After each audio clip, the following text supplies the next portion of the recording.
12 railway colony రివ్యూతో మీ ముందుకు వచ్చేసా. చాలా రోజుల తర్వాత మన అల్లరి నరేష్ గారిని స్క్రీన్ పైన చూస్తున్నాం అనిపించింది. మూవీ స్టోరీలోకి వెళ్ళిపోతే హీరోయిన్ వాళ్ళమ్మ, హీరోయిన్ చనిపోతారు. ఆ చనిపోయిన తర్వాత కూడా ఆ హీరోయిన్ హీరోకి కనిపిస్తుంది.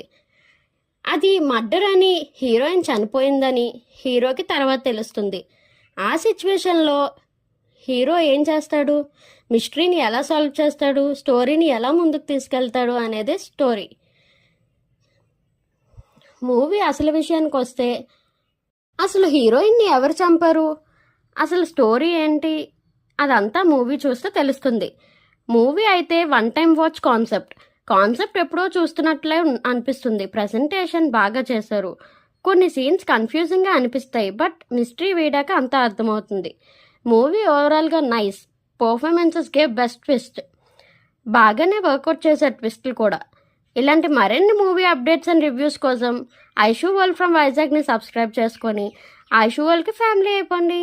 Always Aishu's family will be Aishu sir. Thank you. Bye bye.